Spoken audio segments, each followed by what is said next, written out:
Hello friends, welcome to my channel Champa village recipe. আমি আশা করছি আমার পুরো ইউটিউব ফ্যামিলি আপনারা সবাই ভালো আছেন, আমরাও সবাই ভালো আছি।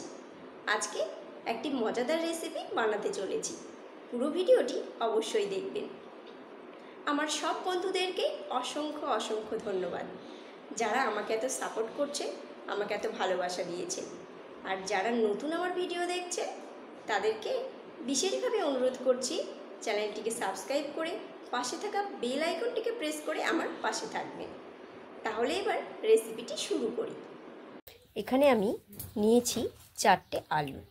এই আলুর একটি রেসিপি শেয়ার করব, একটি পুরনো দিনের রেসিপি, ট্র্যাডিশনাল রেসিপি, বাঙালিদের প্রিয় একটি রেসিপি। আলুগুলোকে ঠিক এরকম সাইজ করে কেটে নিয়েছি। চাইলে কেউ অন্যরকম শেপেও কেটে নিতে পারেন এই রেসিপিটির জন্য।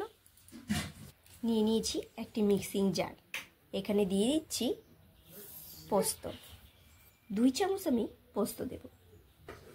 দিয়ে দিচ্ছি আরও 1 চামচ পোস্ত। আরও 1 চামচ পোস্ত দিয়ে দিচ্ছি।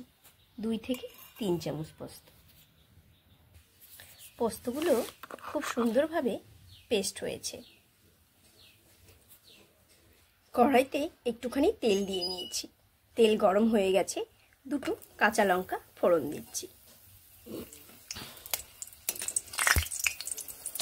কাঁচা লঙ্কাগুলোকে কয়েক সেকেন্ড একটু নেড়ে নেব। এইভাবে কয়েক সেকেন্ড নেড়ে নিয়ে যে আলুগুলো আমি রেডি করে রেখেছি, আলুগুলোকে আমি এখানে ছেড়ে দিচ্ছি।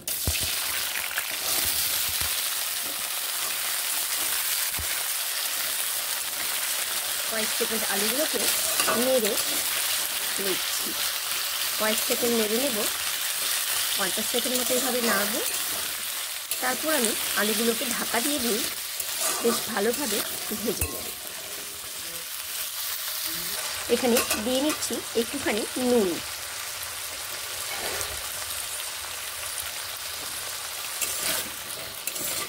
নুন এইভাবে মিশিয়ে নিচ্ছি। আর একটুখানি দিয়ে নেব হলুদ গুঁড়ো।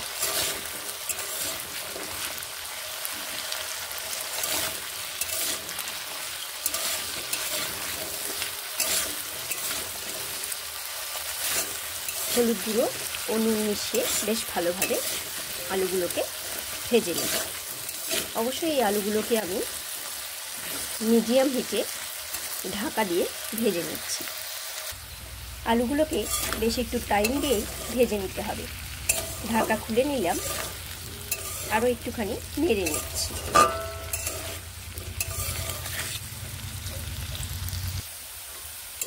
আলুগুলোকে ঠিক এই রকম লাল করে ভেজে নিতে হবে। এবার এখানে একটুখানি আমি জল অ্যাড করব।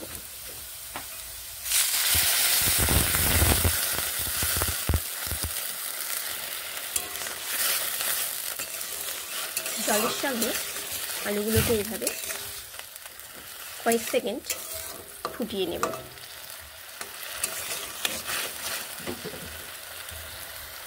এখানে আমি যা জল দিয়েছিলাম, জলগুলো এরকমভাবে শুকিয়ে গেছে।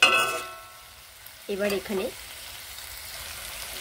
বেটে রাখা পোস্তগুলোকে এখানে আমি দিয়ে দিচ্ছি। ভালোভাবে নেড়ে নিচ্ছি, আলুর সঙ্গে মিশিয়ে নিচ্ছি। প্রতিটি বাঙালির প্রিয় একটি রেসিপি আলু পোস্ত। রেসিপিটি ভালো লেগে থাকলে একটি লাইক ও কমেন্ট অবশ্যই করবেন। এইভাবে নেড়ে নেব।